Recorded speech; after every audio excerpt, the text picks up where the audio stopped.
I've been looking forward to this because obviously we had Mel on a couple of months ago, and we were talking a little bit about Ashes of Autumn, but tonight it's all about the band.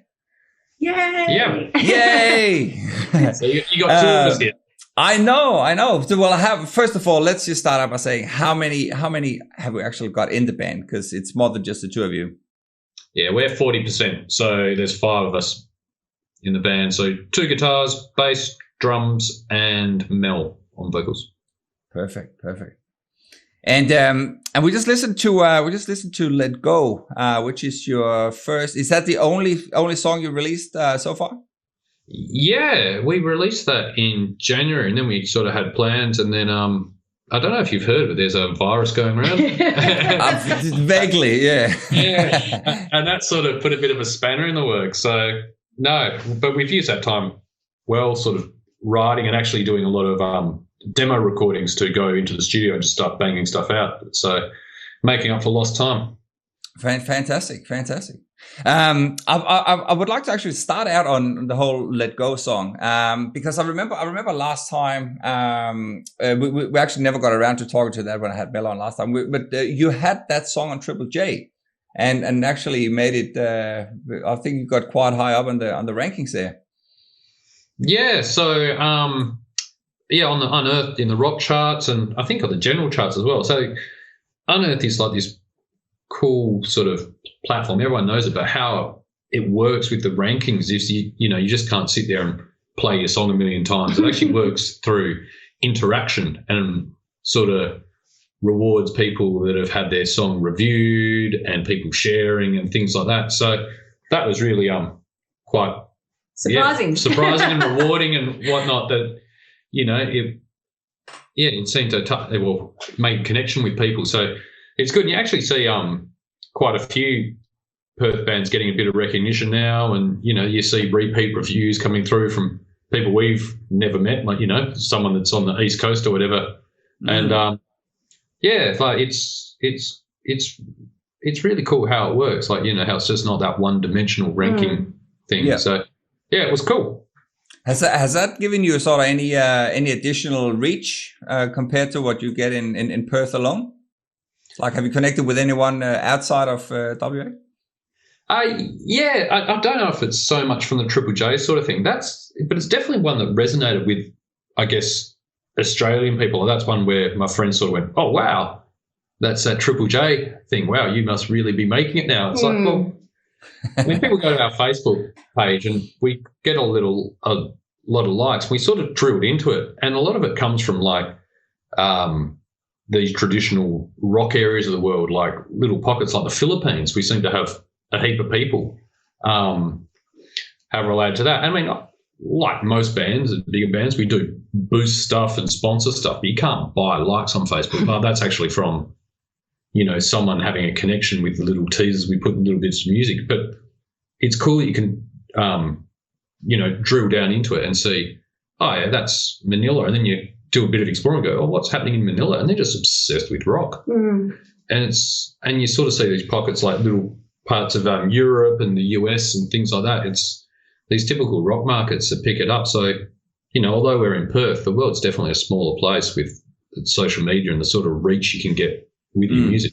Even Fort Worth was one in the States, wasn't it? They got in touch with us via our Facebook page and sort of said, oh, can Mel introduce the song and blah, blah, blah. And so I was like, oh, this is really cool, because it doesn't happen every day, right? So, here's me introducing a song with my Aussie accent and they're over there going, what's she saying? But it's really cool. Yeah. How did that come about? Was that just someone that just heard a song and reached out to you? Look, it's just one of those things. It could be YouTube, it could be Facebook. There's lots of sharing going on. As you know, we have not just on our band Facebook, but with me as well. There's a lot of US sort of acquaintances, I guess. So whether they're just sharing stuff over there, but yeah, this guy from Texas who runs the rock segment of that radio show got in touch with us and sort of said, yeah, we want to play a track and can you introduce it for us? And I'm like, yeah, man, sweet. Awesome. Yeah, it's cool.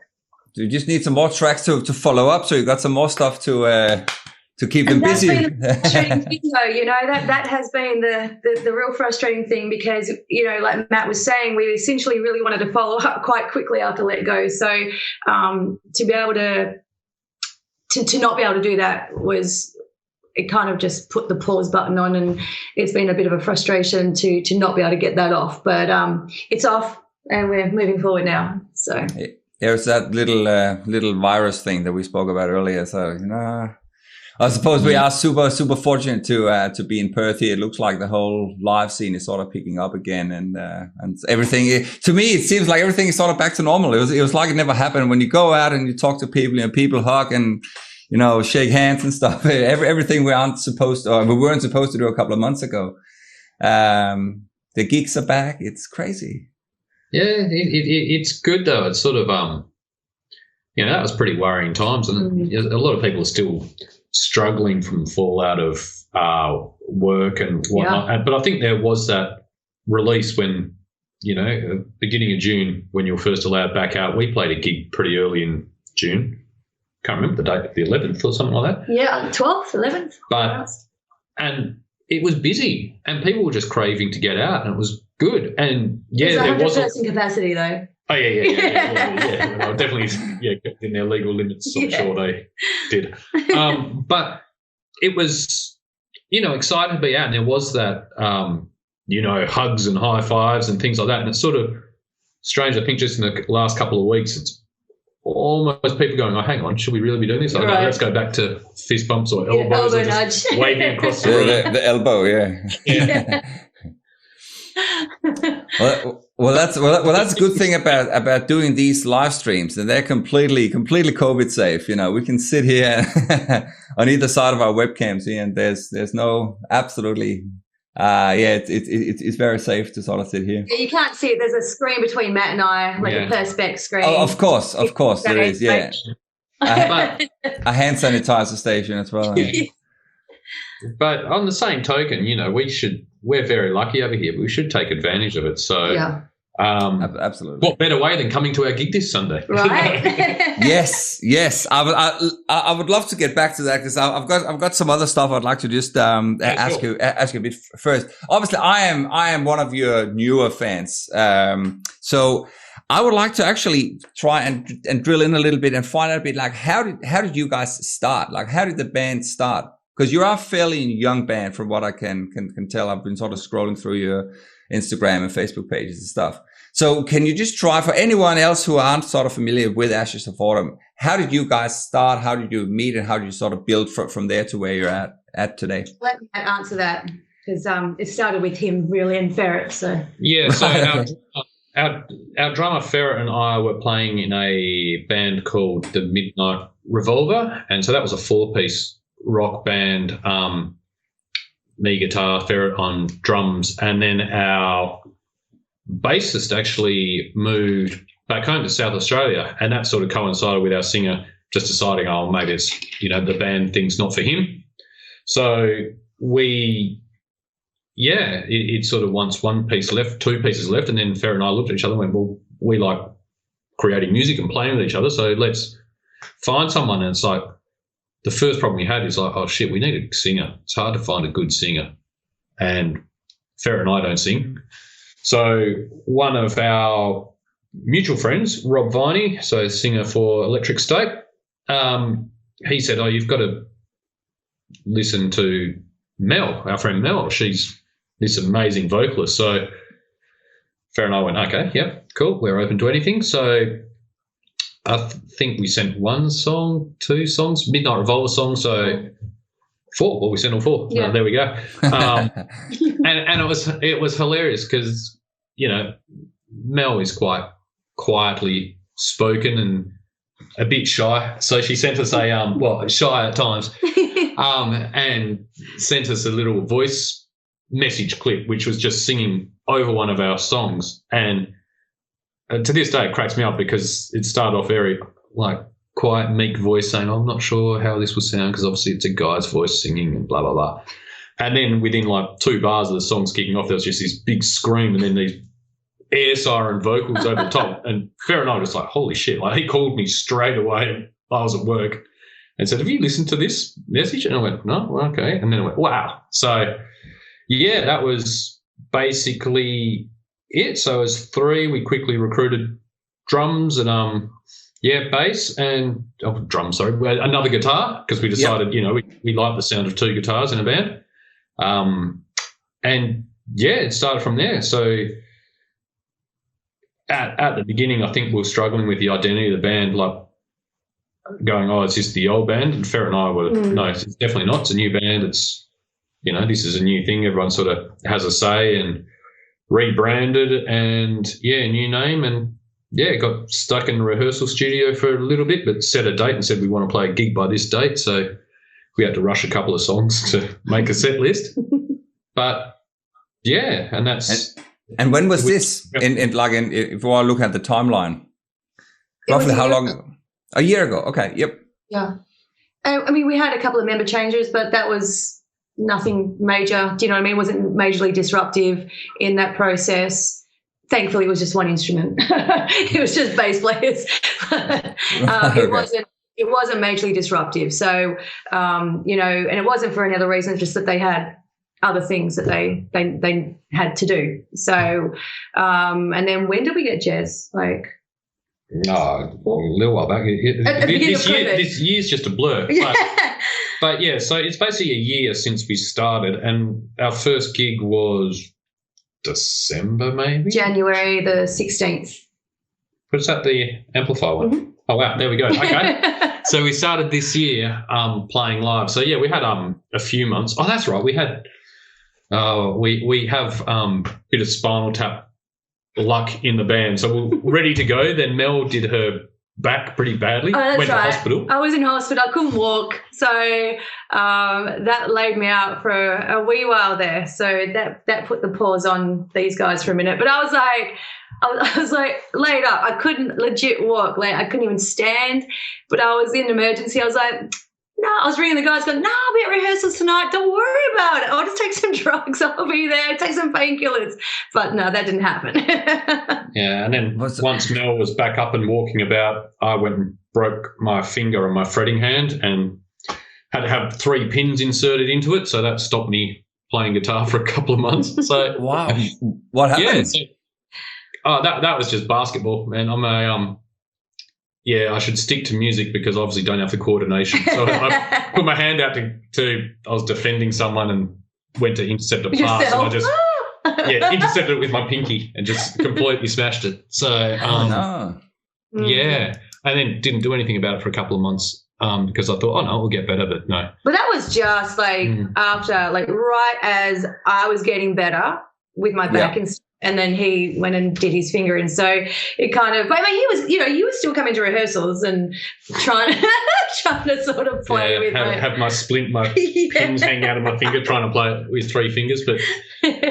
But so that probably cost us a couple of months really. So that, that explains August through to, I didn't get the pins out until December. Yeah, right before the gig. Then we played a gig in January and it was, So. Oh wow! So so this is the first 6 months, like from August up till about January, that all of this happened. Like the not the broken back, but the what actually happened? What actually happened to your back? Look, man, I really want to say that I was doing something amazing and daredevil-like, and skydiving or something, but I legitimately I was going to work. It was a Monday, and I was going to work, and I bent down to do my shoes up, and I herniated 2 discs, and that was it. It's very rock and roll. So I'm pretty sure, like in the lead up, I was like carrying all their gear, like. We can always make up a better story, but very heavy. So that's from about August up till about to December, and then you have the first gig in January. Is that about the same time where you released the single as well? The single was released in March. Okay. But we That's when we recorded in January. In fact, we recorded the weekend of the gig. Yeah, Yep. we recorded that weekend. So we went into the studio on the Friday and the Saturday, and then did the gig on the Saturday night. That's it. That's time efficient. Rock and roll, man. Yeah, for sure, for sure. So, so what happened there? So you played your first gig in January, and now we're here in so about 6 months later. We've had a couple of months of absolutely no gigging, of course. It sounds like you've actually achieved quite a bit with not that much gigging and not that much actual time together. Yes. So I think we've only played 4 gigs. Yeah, it feels like so much 4 or more 5, though, but it is only 4 gigs. But yeah, right. Yeah, January, February, March when we did our release, and then the last one at Baltimore. Yeah. I mean, we're all pretty experienced musicians, so you know, I think we had that stage thing. You know, we had that down pretty early. You know, we're not getting nervous. We sort of know how to get out of trouble, which is I guess, a bit of the experience. Like, you know, if you hit a bum note, it's not the end of the world. Just smile and play on. Smile. It was meant to be there. Yeah, exactly. Play it twice. Artistic expression. That's it. But I mean, part of the experience is we know people and we're in the circle of, you know, the music community and the rock community within Perth. So even though as Ashes of Autumn we're pretty new, we are a bit of a known quantity. So, you know, we got other gigs just from people knowing us, like some pretty good festivals coming up, which were meant to be earlier in the year, but they've been postponed, that they're rebooked now. And so, yeah, it's nice to have that bit of camaraderie and that, you know, even though we are new as Ashes, we have people go, oh, yeah, come play with us. And, you know, we put on gigs and tell people to come play with us. And it's like, yeah, it's just good to have that. So, you know, there are opportunities to play out there. And even if, I guess, the takeaway for anyone listening and wanting to start a band, it's definitely, you know, it pays to be a contributing member of the community. Yeah, it makes life a lot easier. Yeah, support your local industry, right? For sure. And what are you thinking about maybe taking it outside Perth eventually? Have you got any plans of maybe going to the East Coast or overseas somewhere, or what sort of ambition levels are you calibrating the band on? Yeah, and that's a really good question, because we had some pretty good ideas to. We see our market predominantly being in like traditional rock areas, so particularly around the US. Yep. And pre-COVID, it was definitely an aim to take it to the US, like hit the studio, get a bit more content, push that in the US, and then try get over there. Yep. And to be honest, we haven't sat down and spoken about what do we do now in this new post-COVID world. Like, no, we haven't.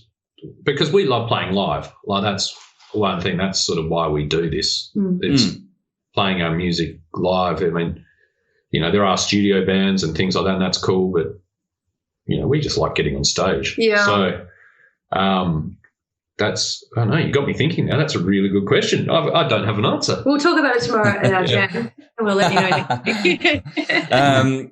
Well, again, then we can probably direct on some of what you just said there in regards to sort of creating content.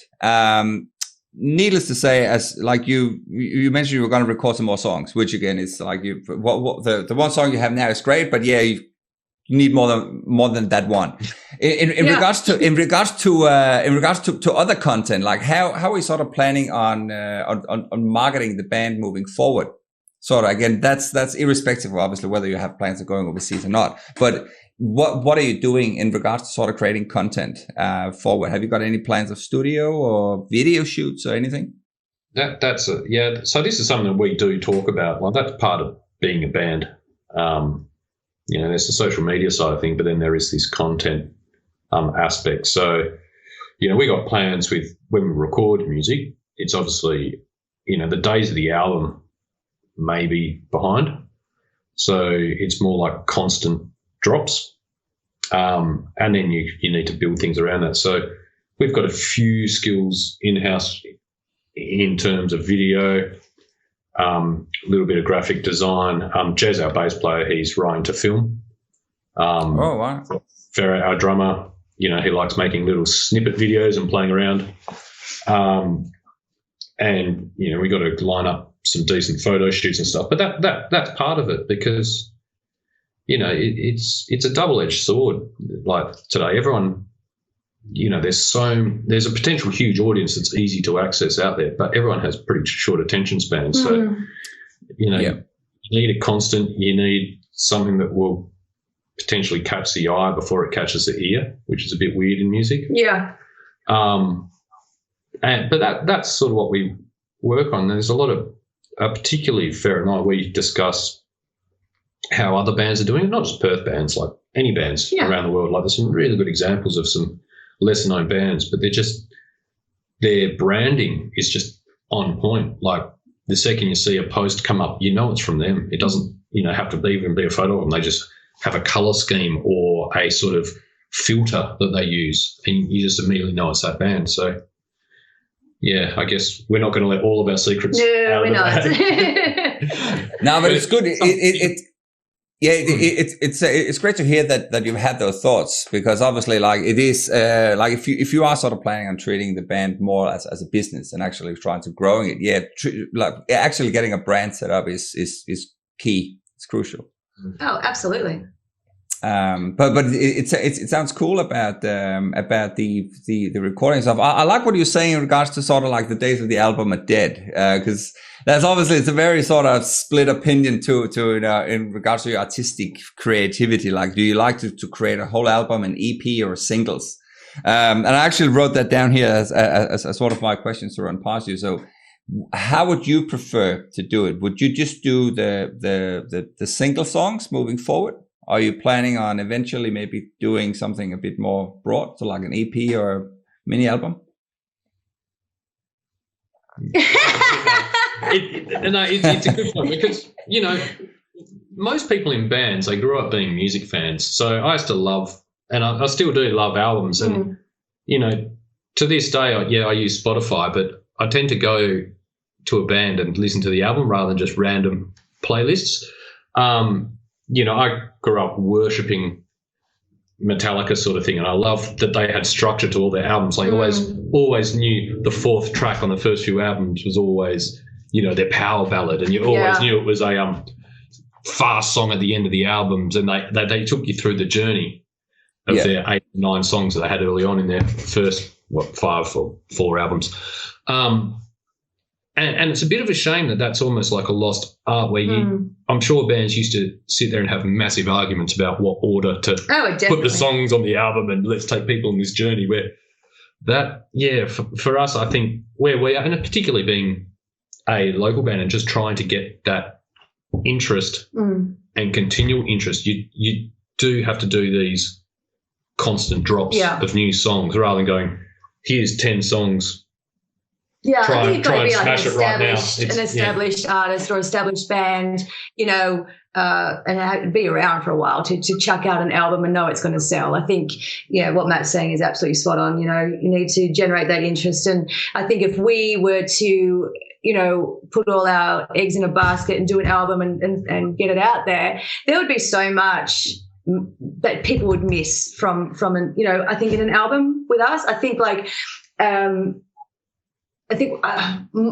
can't speak for Matt, but for myself, I like to write in a way that every song is going to be a single. Like, this is going to be, I don't like to write and go, that's an album filler. Don't worry about it. Do you know what I mean? So I always to that process of thinking, yeah, man, we can totally record this as a single. Whether the other guys agree with me or not is whatever, but that's my process. But yeah, for us, that's what we're going to do. We're going to just drop those singles, keep that content going, and try to keep that creativity and that create the interest, I think, as well. And I think like with our catalogue of songs now, it's even surprising to me to listen to it and hear the variances in there, because it's not just it's the same. There's a lot of different depths to each song. So it's kind of interesting to hear them all in one context, but hoping people create a playlist of us, and that can be like a little album, you know? Yeah. So how long would you need to go in between songs in regard to sort of keep, you know, the whole attention span, as you mentioned earlier? Is a couple of months or a couple of weeks? Yeah.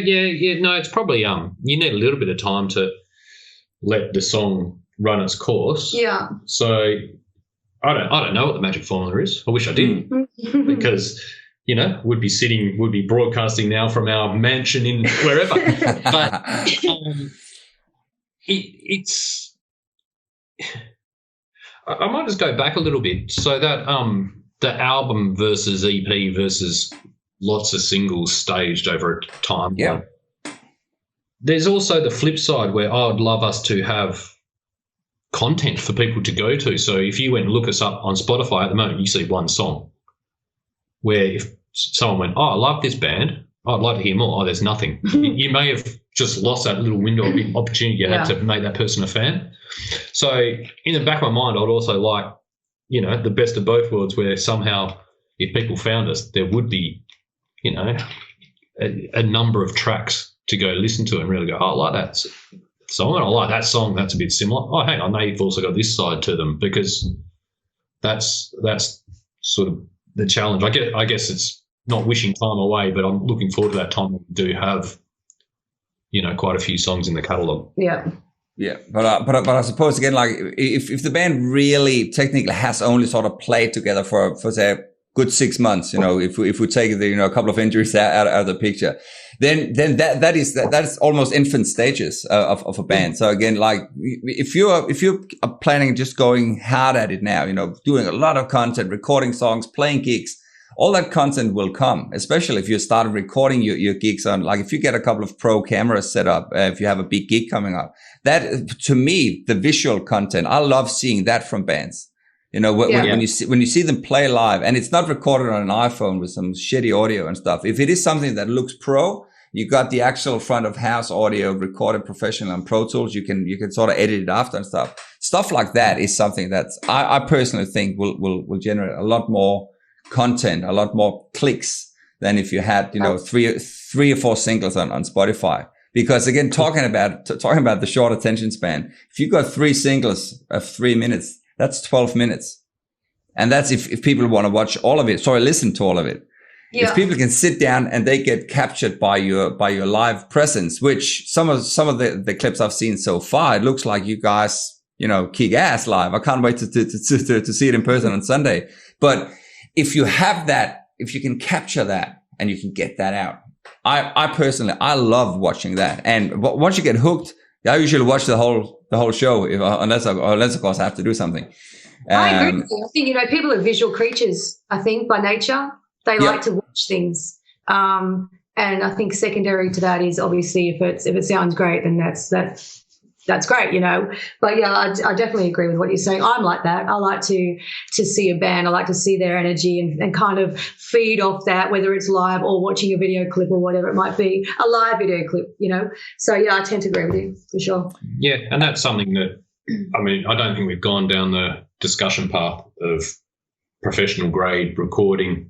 Well, we've done a little bit for Let Go. We had a person come do it, but one thing we have tried to do is like think about what we're doing on stage a bit more. We've also gone and got a proper lighting guy that bought just an insane lighting rig to one of our gigs. So over the top.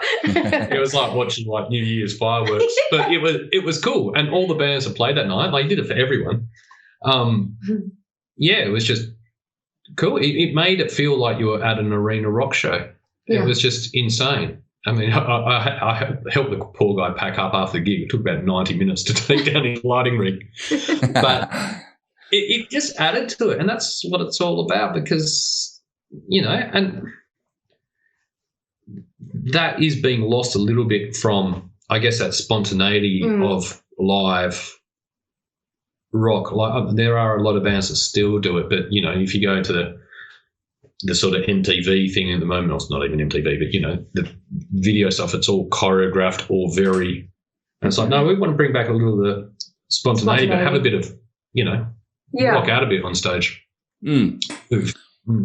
Absolutely. And that's again, like if it is something you're very passionate about and you want to do a lot of gigs now, then again, maybe capture some of them, because again, you are there already. Like you have taken the time out to come and play that gig already.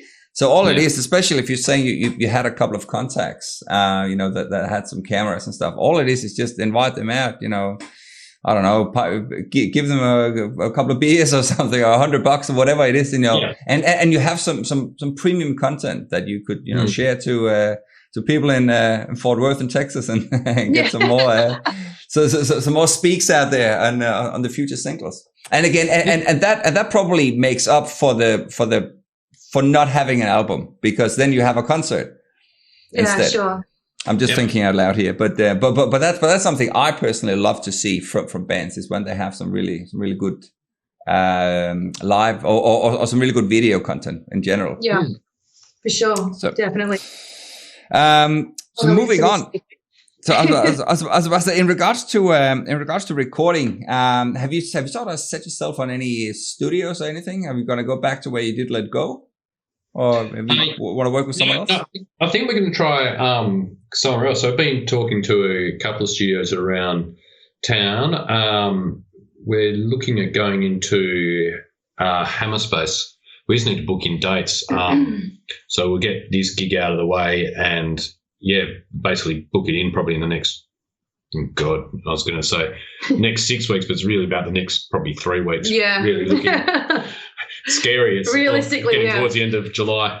But what we have been doing in the background is recording as pre-production our songs, and part of that process with the studio and part of what we're looking at from an engineer is because we know our songs, and we've all got our sort of favourites and whatnot, but giving them to fresh ears and saying, which ones do you think we should record first? So, there's 8 or 9 songs or demos that we're just finishing now. And that's only a base version, and we're completely open to people saying, oh, no, change that bit or whatever. But, that's the process that we've done this time round. So, I think we are locked in to the studio. Just need to get the date. Yeah. And then we'll be, off and running. Fantastic. So are you planning on, I know you said you had about 8 or 9 songs. So you're not going to do a whole album, I gather here. No. We'll do a number of them, and we'll just drip feed them probably for the rest of the year. Yep. It is really hard to just plan a bit at the moment about what we want to do, just with, what's going on. Yeah. Online and stuff, it's not really affecting things. People are still communicating and looking for stuff and sharing stuff. But, it's just, again, that branding and that package about, well, what do we bring out with that song? Do we do we try get a decent live footage of it that we can splice into a video? Do we do this? So, there's a bit of those discussions go on as well, because recording will take, a couple of days tracking, a couple of weeks mixing, then off for mastering for a while. So it's probably you got a month to really get your marketing and whatnot sorted. Well, that again gives you another great opportunity to do some video shoots in the studio. Like a lot of people, especially fans, love to get that part of it, because that's sort of like the secret. What happens behind the mixing desk and in the vocal booth and tracking drums and stuff. It's so that again could be something where you could quite easily record some content to engage with fans. That's one of the draw cards of this studio as well. So, when we grew up, you see the footage from all the LA studios of massive big desks, 10 guys sitting behind it. And the reality is these days you go in, it's usually a guy with a couple of monitors and a keyboard, and that's it. But Hammer Space actually have the old Revolver studios downstairs, and they are like cool, with a big 48 channel desk and impressive, old school, and just a massive live room behind the glass. So that could actually look pretty cool in a video if you're into that sort of old school. I love that studio stuff. look. I think at the end of the day, it's more the storytelling. It's more so. We're here in the studio today. We're so excited. We're gonna record a guitar solo for this song, or Mel is gonna do her vocals and stuff. And I don't think it's. I know what you're saying, and I grew up, watching, Metallica, when a year and a half in the life of Metallica, and when they were in the, I think the One Studios or whatever it was, recording. Yeah, and you're right. They have these like endless amount of tracks on the consoles and stuff. And yeah, it looks impressive. But again, you just welcome to 2020. That's not what it is. It's a small audio interface on a laptop, like you said, and you're pretty much like you can record, the top shelf album. But the storytelling for the fans, I think, is again, or content in general, is something that you could easily do there, because that's where the songs are created. So everything that the fans will hear a couple of months later, as you said, by the time everything is mixed and you've decided on which one to release first, then you can backtrack that back to the footage of when you were recording it. Yeah, absolutely. I think what you're saying too is spot on. Like, I think people really love to feel like it's a kind of personal, like they're kind of involved in it as well. And I kind of love that. Like, I like to be able to provide that as well. So, for whether it's my friends, whether they live here or, Eastern States or overseas, it's always really cool for me to be able to share these journeys with them. Talking with them about it is not quite the same as being able to see it. And I don't really think about people other than my friends wanting to sort of see what's going on. I kind of don't think that there's other people who might be interested in what's going on with the band. But if I think broader, then yeah, I think they would like to see that. I mean, who wouldn't, right? It's an interesting process, and especially if you know the people, then I think they are definitely on board with that. Sure. I think, yeah, absolutely. I think fans feel a lot more special, if they are let in to the circle. And again, being in the studio is sort of like, the forbidden domain. That's where all the magic happens. Yeah. So because again, you're backstage. If you're backstage on a video shoot, if you do footage backstage from a concert and stuff, it's all those areas, that the fans are interested in, because that's the things that they can't see normally, because they can only see what bands put out there. But in saying that, Mel, you're really good at sharing stuff on your profiles, like you're really good at putting out like your storytelling about your music and your journey. So that's again something that a lot of people can connect to. So again, if you also did that as a band, I'm sure, and it looks like you're doing that already. I think when I looked earlier, I think Ashes of Autumn has about 1,000 followers already on Instagram, which is quite impressive. I think so. So we were a little bit slower to get into that market. When I say we, I think when I joined with these guys, they didn't really have a lot of content on Instagram. They kind of just used the Facebook avenue, and that's fine. I think Instagram is just another platform, and but it definitely has its place, So I think in the last year we have really tried to focus a little bit more on that. I mean, was it just before we did the name change and stuff like that? Ferret, our drummer, he was doing these little clips that Matt was talking about, like little teaser clips, not giving it away, but these little things like the season is changing and kind of making it like our colors, and then boom, there's our name and stuff. So it was like a long teaser process, I think, for like maybe 6 or 8 weeks or something. And eventually people were like, come on, what's happening? Show us. And that was really cool. I really liked that. And I was getting messages left, right, and center from people going, what's happening? I can't wait anymore, That's so awesome. Kind of, I think that really does work quite well. So, we may use that again. Who knows? So is that a part of your branding strategy, as Matt was talking about, like to actually have something for the new singles to be released? Is that something you're going to sit down as a band and you're going to try and discuss that and come up with this image, color scheme and filters and all that? Yeah, look, we haven't discussed it for the new ones, but it will definitely happen. Like we've got 2 band members that are just really into that stuff, so. It's almost like we don't need to discuss it. And there's one who's really opinionated about it. Yeah. But yeah, so it's quite cool that we have this little not division of labour, but division of interests. So yeah, it will happen. But it's just one of those it's going to work out things how we don't do it. discuss. It just happens. It's just one of them goes, oh, look, I've made this, and we go, okay, that's cool. Yeah. Sometimes just by default, you know. So is that something you got to sort of delegate to certain people in the band? Like like for instance, like Matt, you might have the RT hat on, like you might be the RT guy, and Mel might be the social media posting person, and you might have another one who's doing something else. Like, have you got specific roles within the band? Yeah, a little bit. I'm not into the social media as much as Mel and Ferret. Like, they basically run that side of things, and that's cool. That's their interest, where I don't even have Instagram. I'm terrible. So I've got Facebook, which I basically don't really use unless I'm buying or selling guitar stuff. But I'm more into the music and the picking over our sound sort of thing. That's my job. It's more of the nitty gritty stuff. And the, I don't know, the booking of rehearsals. Yes, he's very good at that. Matt is like one of the most organised people I've ever known, and I think every band needs a Matt, because I don't know how every band works without a Matt. You know, like, he kind of keeps everything together for us. I don't have to think about, stuff. Everything's in the calendar. He does our spreadsheets. He does all these great things for us that we actually need, and if we didn't have it, we'd be like, oh my God. But I'm so crap at that sort of stuff. So that's definitely one of Matt's strengths, and thank goodness that he's doing that.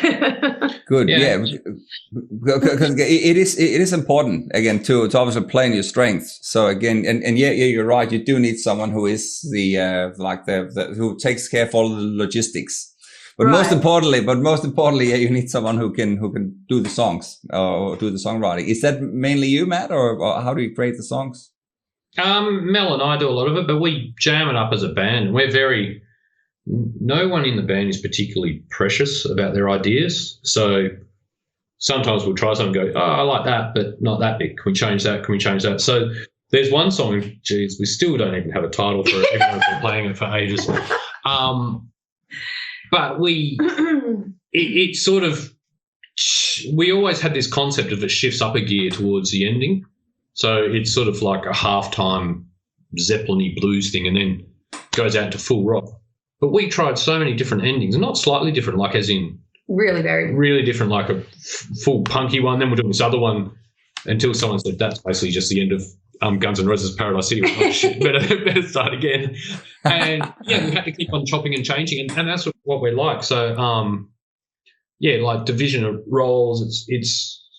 We are a band. Everyone brings in ideas. Jez, our bass player, will sit back quietly, then have a listen, and just come the next week and say, "How about we try this or completely rearrange that?" And we'll try those things. It's just So everyone I think's contributed. Yep.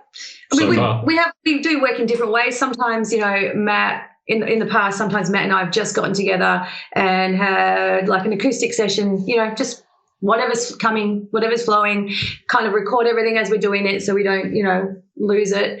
And then there might have been the three of us, Matt, myself, and Bryn, and again in an acoustic environment, and then we'll take it to the studio and jam it out. Or Matt's had songs that he's written on his own but haven't sort of expanded on. I'm the same, stuff that I've written that I haven't expanded on, and it's quite hilarious. I've given Matt in the past one of my songs that I had written on acoustic, and it was just a simple acoustic song, just guitar and vocals, and then he comes along and puts this big riff over it, and it's just like, oh my God. And then we just and now it sounds killer, but so everybody really does contribute. I think it's not a matter of Matt's the main songwriter or I'm the main songwriter. It's all together, but sometimes it is a little bit separate until we bring it all together. Awesome. And it's sort of a creative pursuit. So, we're creative people, but you also get inspired by others' creativity. So I love someone coming in with an idea and like Bryn plays guitar completely different from me.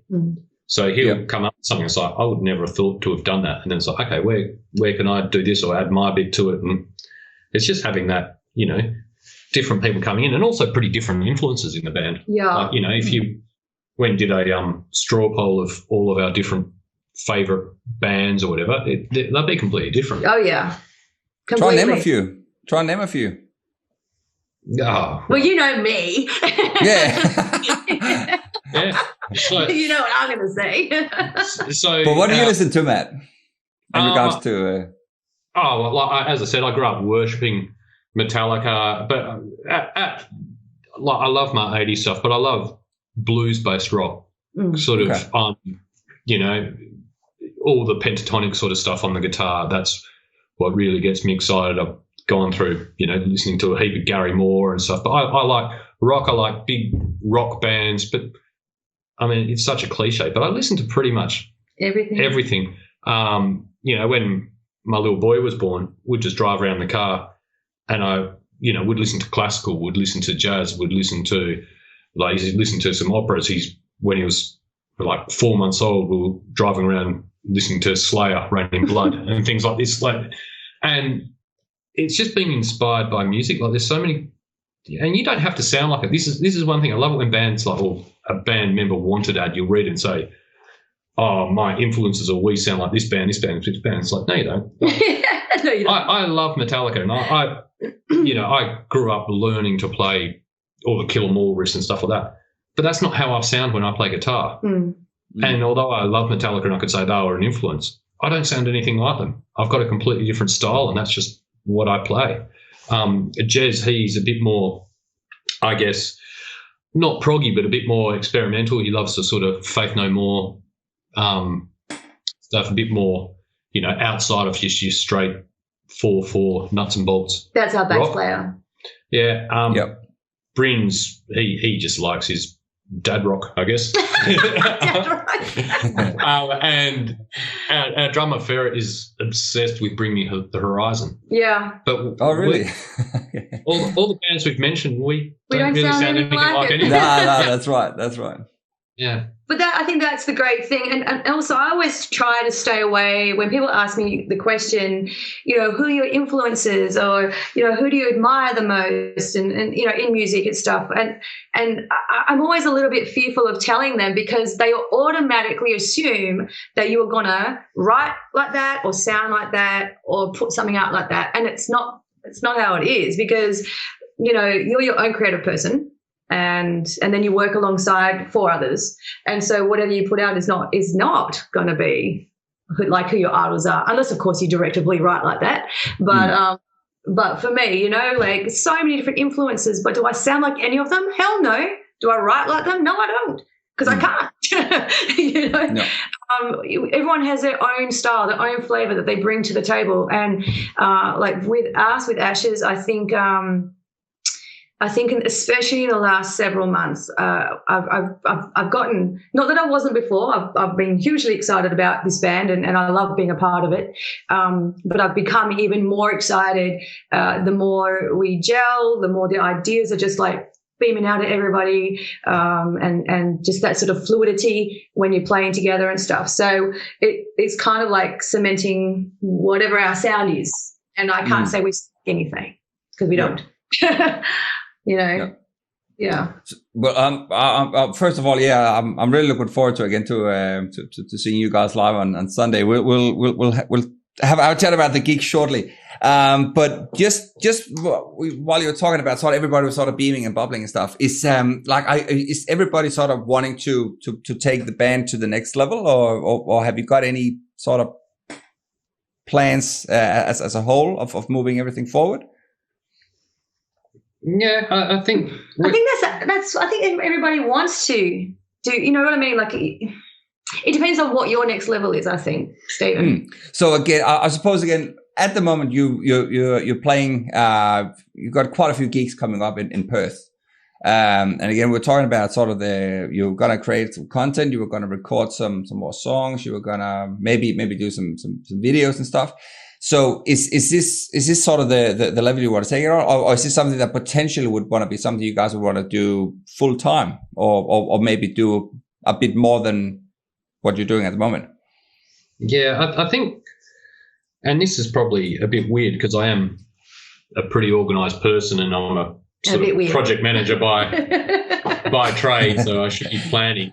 But my belief is we've just got to write good songs and get them well recorded and get them out and continually do that. Like, not be one of the bands that just sits there and writes a new song every 10 months. And, if we can keep that creative process up and just write the best songs we can, that might be the spark that starts a fire somewhere.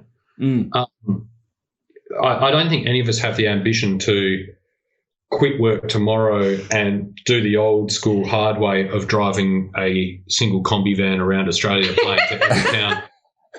Of course. Because and it's not because we're lazy or anything, but we just have other commitments in life at the moment. But we are and that's still not a sustainable life. No, yeah, exactly. Right.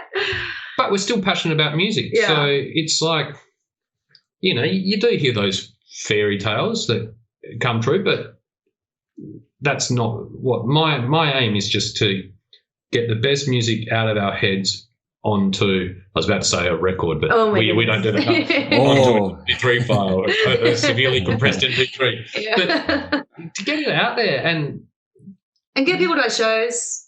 Get people to shows. Yeah, put on a good show. Like, be good. I don't it's. We want to be better than, like, for me. Okay, I can't talk for Matt and I won't talk for the other guys, but I'm not really happy with mediocre. I don't like that. I don't like being just sort of like cruising along. I like to push the limits a little bit to see where, creatively I'm talking about, to see where we can go, to see how we sound, to see what we can do, and see, yes, of course, where that goes.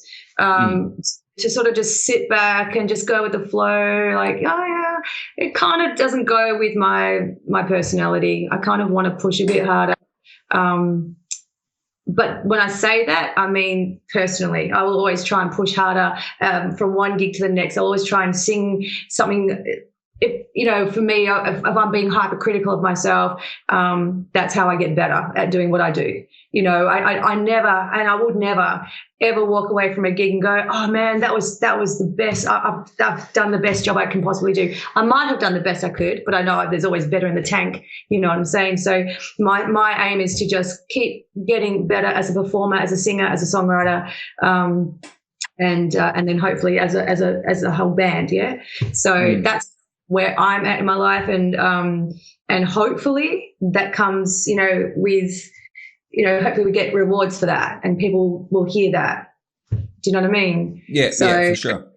Yeah, but that's kind of what Matt was saying is definitely where we're at too. Like, we're not going to go jump in a tour bus and of course, by town because it's not fruitful. It's not. There's nothing. There's no money in that. And let's face it, we all have bills to pay, right? So it's not through lack of love. It's just through being realistic about it. Yeah. Yeah. But we do take it seriously. We not up to the professional standard, but we do take footage at our gigs, but that's purely for us to review. Yeah. And we do talk about little things like, oh, hang on, we could improve that, or that transition to that song, we could make a bit better. So we do have these, and it is about being good. Like, no one wants to be that band where people go, oh God, they sucked. No, we don't want to be that. And it's not about it's not about seeking affirmation from people, but it's, when it's all said and done and, I'm looking back on this in 40 years, I want us to go, that we were all right. And like my little boy to say, yeah, my dad was cool. Yeah. Like that's a sort of, and the legacy. People, right. Yeah, and people go, oh, that song you had, or they might still sing it. Like, it's cool. My little boy's 3 3.75, and he just randomly started singing one of our songs the other day while I was getting ready for the bath, and I went, Alex, what are you singing? He goes, oh, that's Daddy's band. I went, oh, okay. And he'd heard that chorus once on my phone when Mel sent me some footage. So to me, that was like, oh, cool, that's a little earworm that's stuck in his head, and he just regurgitated it 4 weeks later. Like, Nice. so that's good. Like, there must be something in that song for, this little being to just remember and trigger. Right. So, and that's awesome. sort of what we're chasing. Yeah. Just good songs. None of us are virtuoso musicians, so it's not like we're going to bring out this is the new way to play guitar. No. Or this is, something that no one else can play on drums. So our strength has got to be our songwriting and connecting with, the listener and their ear. So, yeah. Awesome. So what can people expect on the gig on Sunday? So let's get to the gig now. Let's talk about it. Well, they can expect a hell of a good night. So it's a great lineup. Like, we start off with Harry Foxton. So, Fox and Kings they're a shit hot band. Like, they are seriously talented. So I haven't seen Harry do his solo thing before, but, he's a talented guy. So that's going to be a great start. Commander Panda always good at put on a good show. Yes, there. they do. Nat and Adam. And it's quite a different lineup because you've got Band of Misfits with, everyone loves Kim. And she's a great singer. Filth Wizards are just talented to all. I saw them, pre-COVID at Lucy's, and they basically tore the place apart. So, and then we're on last. Well, so we've got some, You've got some big shoes to fill. So we're going to have to put on a show. So, there's a couple of ideas to discuss at rehearsal tomorrow night about what we can do and, how to put on a bit of bit of a rock experience. But at the end of the day, it's also, this is a pretty interesting gig because, as you know, it's for Dean Summers, and it's sort of almost a welcome home from his epic walk for hope across Australia. You had him on Monday night, didn't you? I had him on last night. Yeah, I was completely in awe over what he's done. That is an insane story he had to tell. And we're there to support that. Yeah, sorry, we're there to support that. So it is, we've got to be conscious as well that it is a night of celebration. Yeah, and it's there for Dean and it's there for people. So it's about rattling the tin, appreciating what Dean's done, appreciating what all the supporters have done, and of course raising awareness for mental health and Beyond Blue and suicide prevention, and that's what it's about. So there's some things that we can have up our sleeve, but it's really about, it's a community night, which is quite cool. It's not about the bands. Yeah, most gigs are. So yeah, I'm looking forward to it. Yeah, it's going to be great. I always feel somewhat, not pressure is the wrong word, but I always have this nervous and anxiety, nervous energy going into gigs, and it's not because I don't know what I'm doing. It's not because I'm struggling here or there. It's just simply like, for me, it's always about I'm wanting to be better than the last gig. I'm wanting us to sort of like reach somebody else that we haven't sort of touched on before, or just wanting to connect. But I think one thing that I will say about our band that I actually really love about us is that we're actually just really honest. We're just an honest show, like we just put on an honest show, and there's we can't really hide behind much. We don't have all the glitz and the glam, and it is just really honest songwriting and honest performances. There's no sort of fake showmanship going on, and I really love that about that, because I don't think I could be that sort of performer to do that. Yeah. I can see on the chat here, I got Kim saying that she's got nervous energy too. I suppose you and her, it would be a really special night, sort of given the whole event. Yeah, Kim and I have, we've had chats about lots of things in life, and obviously that subject obviously has been a part of our chats, and definitely we'll be supporting each other at the bar with a wine in hand, no doubt, trying to get rid of some of that nervous energy. Yeah. But yeah, going into this show, I don't know. There is a little bit of a difference in my own feeling about it, because, like Matt said, it's not about us. It's not about our band. It's about trying to create awareness and trying to get as many heads into that venue to drum up some money and contribute and to a very, very worthy and needed cause. So if anybody's watching us, please come down. We're at Badlands with some awesome bands. What time does it start? It starts, the doors open at 5. It's 5 an early p.m. one. Yeah, it's an early one for a Sunday. So we're on at 8:30, I think. So I'll be at home and tucked up in bed by, early enough to go to work the next day. So there's no real excuse. It's not like we're on at 11. It's pretty early. So come on down. Yeah. And again, like Dino was saying again last night, he said like he was so incredibly humbled by the fact that I think he mentioned Kim was sort of like the main organizer of the event or something. Mm-hmm. But he said like just the fact that all these bands that are a lot of his favorites band as well come and play at his favorite venue in Perth as well, Badlands. I saw him. And I just was like, oh, he's just so sweet, he needs to be recognised for the amazing things that he's done.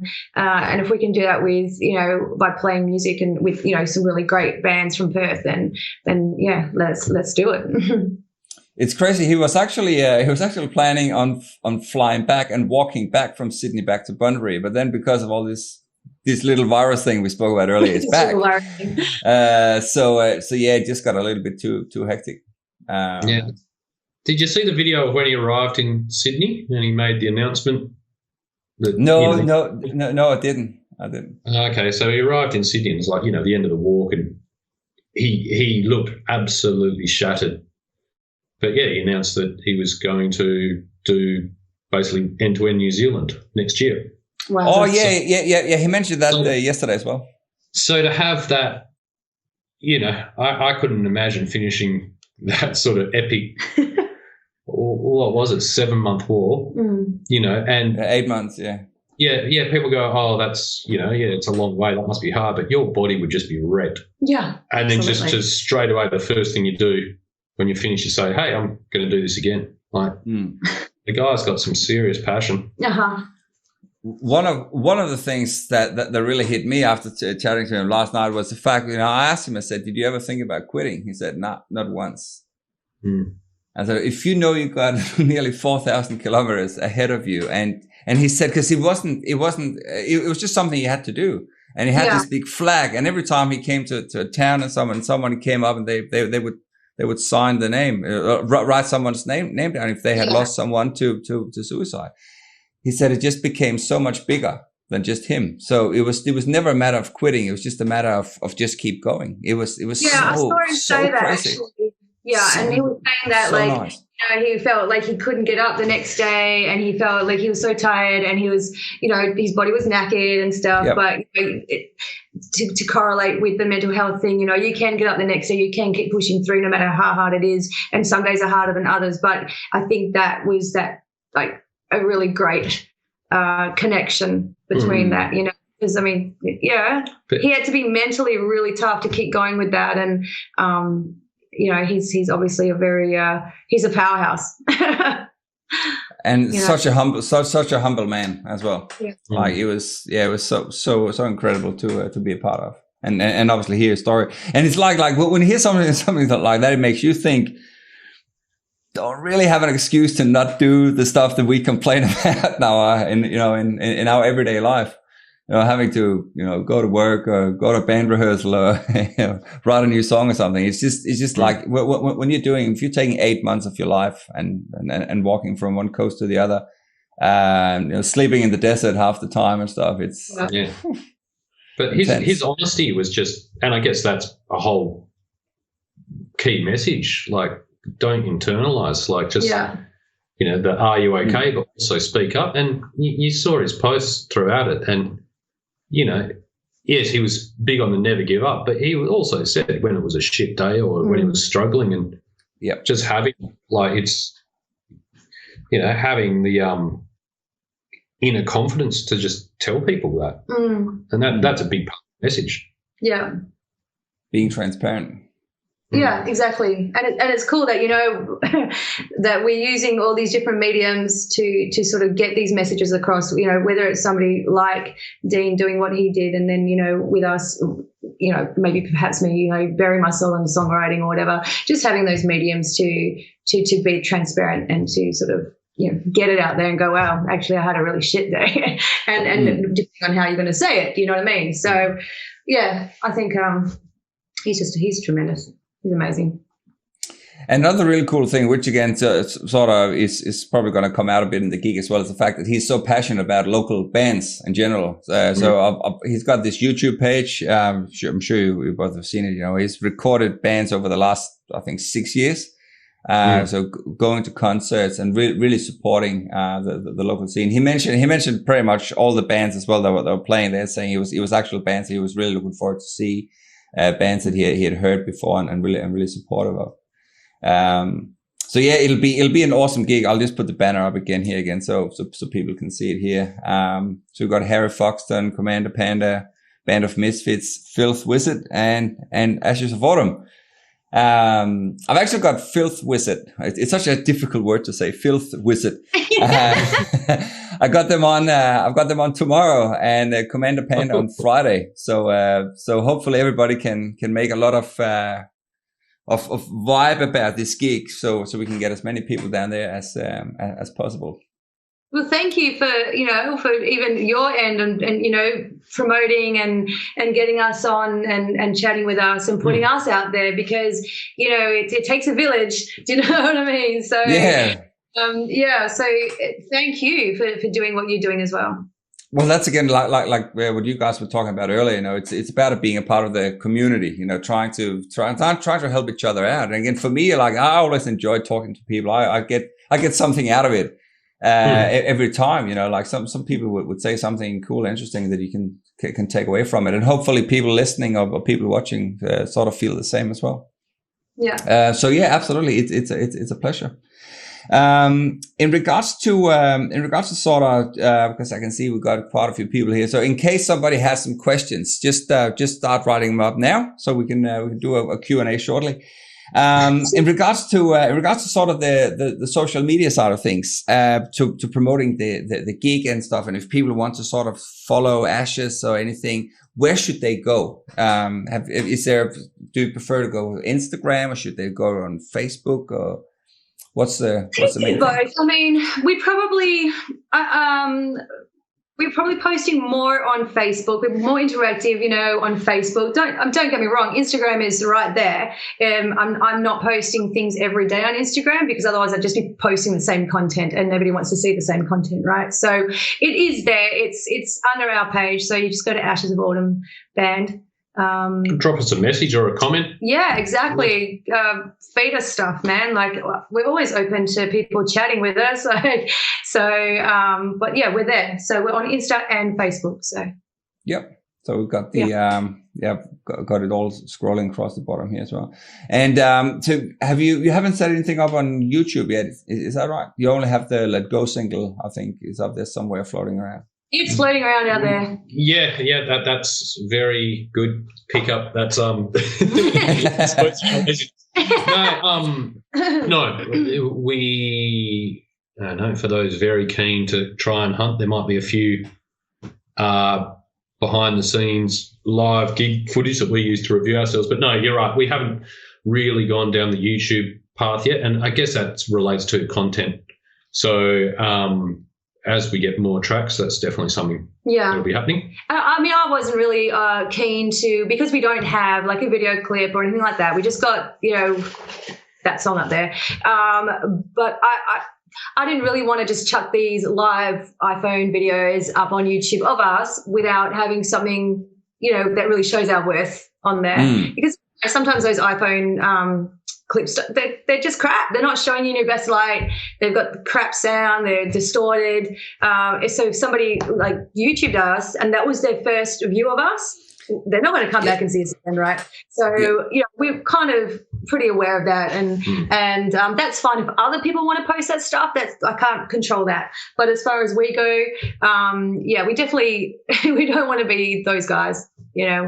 want to have good stuff on there, make people want to come back, But there's another thing you guys were talking about, like, where can you buy this in case somebody wants to actually get an Ashes of Autumn shirt? I've got a whole box. I'll give you Matt's address. Just come hit us up. No, hit us up on. There's a link on our Facebook page, and this is sort of Ferret's e-commerce side when we're talking about division of duties. There we go. So he would know it. I don't. Is it through Bandcamp? Yeah. Yeah. Do that. Or gigs. Come to gigs. Buy a t-shirt. We'll talk your ear off, and then it's. You've now got me questioning. Where did I put that merch, man? But you can always, even if you can't find, because sometimes you have to scroll through Facebook. You know what I'm saying? Some people can't be bothered doing that, so it's quite okay just to email the band page. I'll see it.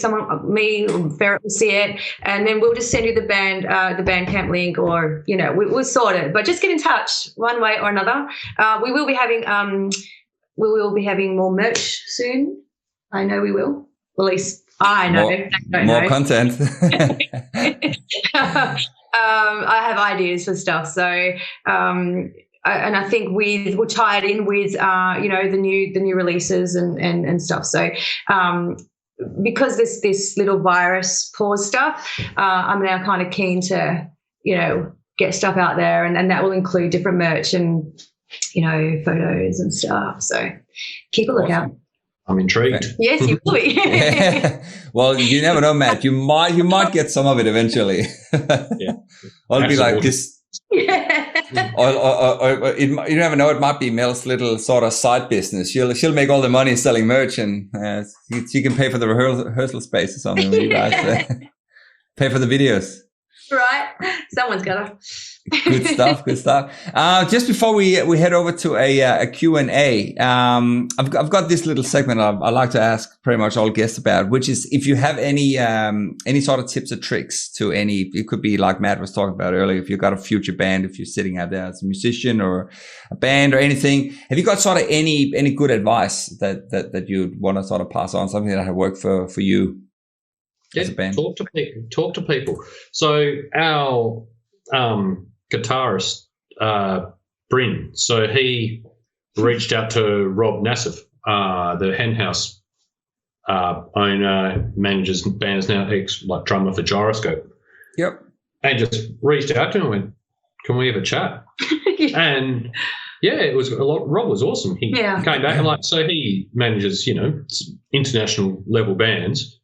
And he was just frank with his advice and, tips and tricks. And, it's not about me now telling you what those tips and tricks were, because it's pretty logical stuff. But the tip is talk to people that know. Like, be humble enough to realise that we don't know everything. Yeah, we might have ideas, but go listen to other people. Network. That's it. And write as many songs as you can. Listen to other people's ideas. You might be able to write a good song, but together with a couple of others in the band, you might write a great song. Yeah, exactly. So, and just and also, practice comes in really handy. Hone those skills, and without making this about whatever, but like as a girl in music, if there are girls out there, younger girls, and I've talked to a lot of them, they kind of feel like there's no place for women in music or women in rock, especially, being in a rock band and whatnot. But of course there is, and break that stigma, because I personally have never ever encountered an issue with being a girl in a rock band playing with the dudes. I've never, ever had a problem. So, I mean, I can only speak for myself. I'm sure there's lots of women out there who will, for whatever reason. But, don't let the fact that you're a woman or a girl sort of stop you from doing that, because it really, in my world, in my experiences, hasn't existed. So, yeah. And do it because you enjoy it. Yeah, and do it with love, man. Yeah. Be true and honest and be passionate. Otherwise, if you're not passionate about anything, don't do it, because it's just going to be half-baked and it will suck. That's it. Capital letters and exclamation mark. Awesome. Good advice, guys. Let us try and jump over here and have a look at some questions. We got Kelly Lee is asking, what is your favorite song to play live? Our songs. I think that it differs for me. Do you know what? The more we start writing and the more we start adding songs into the set, the more I'm like, I love that new one. Do you know what I mean? I have a few that I really look forward to playing and smashing out. I can't answer that. I can't. I love all that, but some nights there are different ones. Like, you know, some real belters for me. They're like the high end.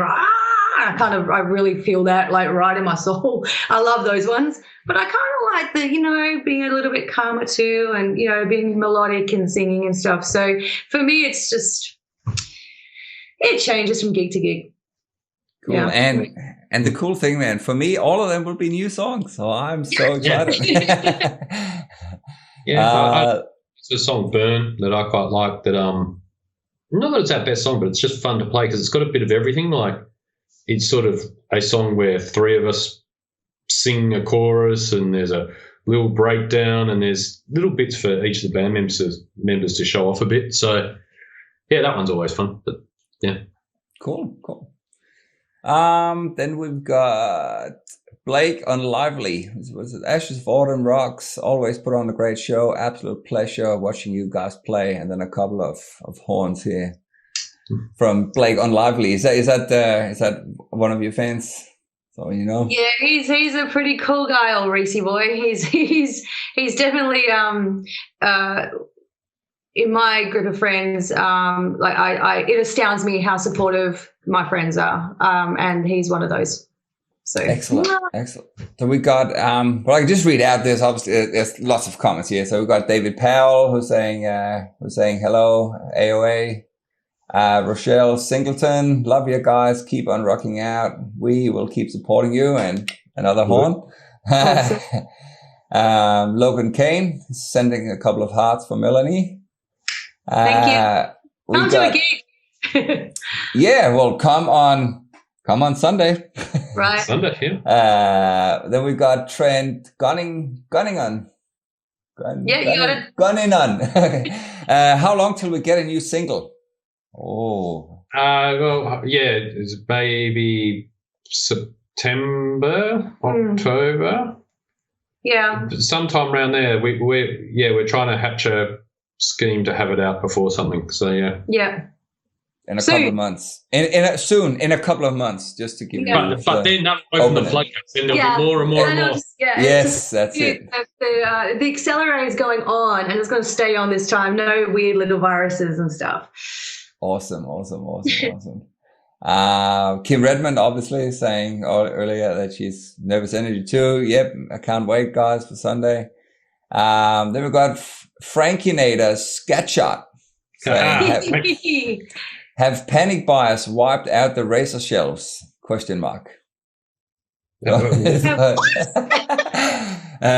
panic buyers wiped out the razor shelves? I've noticed that you have lost your facial growth there. Oh man, yeah, that was getting so itchy, man. It was like my my COVID facial hair. I've shaved back to my normal hair again, but yes, from home beard. That's going to have to go soon. But yes, thanks, Frank. And Frank, feel free to bring some meat or something to the show. Some meat. How do you see this post? It's always cooking up. It's always cooking up and still in the States, and so I was like, "What are you talking about?" Oh, that's what we should do. We should get our shows catered. Oh, now he's talking. Yeah. Oh, you can put that on your branding list when you have to have a band meeting about future branding. Yeah. Then we've got Chris Symes asking Mel, how about a Soundgarden cover at an Ashes show? Oh, you know, I would love to do that. I'm a part of the Super Unknown show, the Chris Cornell tribute that we've done a few shows since like last year, and we only do like 2 a year, 2 or 3 a year. That's it. You don't want to burn yourself out, you know. So I share that. In fact, Rob Viney was mentioned earlier. That's Rob and I and Kev from Hail Mary were doing that, 3 vocalists. So for me, I would love that. Whether that's going to actually happen, I'm not sure. Seven Dust just actually released a Soundgarden cover. Yeah, oh, we wow. have a member that doesn't like doing covers. And we won't mention him. We won't tell you who he is, but he plays drums. Okay. Fair enough. It could be some. It could be some. Bring Me the Horizon. Maybe he would be keen. I think he'd be all over it. Yeah. But thanks, Chris. I would love to, but you know, talk to our drummer. Then we got, that was probably a comment to, maybe it was something we had talked about earlier, but Sheldon Ang said, I won't complain about having to walk to the bathroom in the middle of the night anymore. Right. So that was Dino walking across and yeah.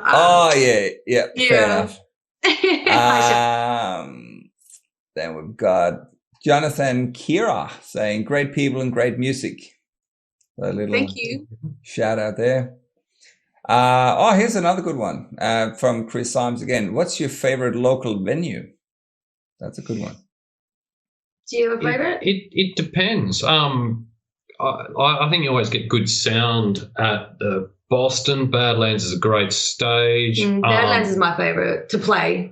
Like the Baltimore, which we played in June, that was up for it, like for a crowd. Yeah, that was cool, actually. That was really cool. Rosemount is always good, the main stage at Rosemount. It really depends. You can have good gigs and bad gigs anywhere. Yeah, you can. Yeah. It's the crowd, it's the people that come that make it. Yeah. Yeah, I think for me though, I mean, the sound on stage really makes or breaks me. You know, like it either makes me go, yeah, that was killer, or I'll go, yeah, it was good, but you know, I was struggling or whatever with the sound. But you know, there are some venues that I've just had wicked sound, and maybe I've just been lucky playing those particular venues. But Badlands is one of them. I played there with the Chris Cornell gig, and it was just monstrous. It was so good. Yeah, it was great. Yeah, I've seen so many good bands there, and the sound is usually pretty good. Yeah.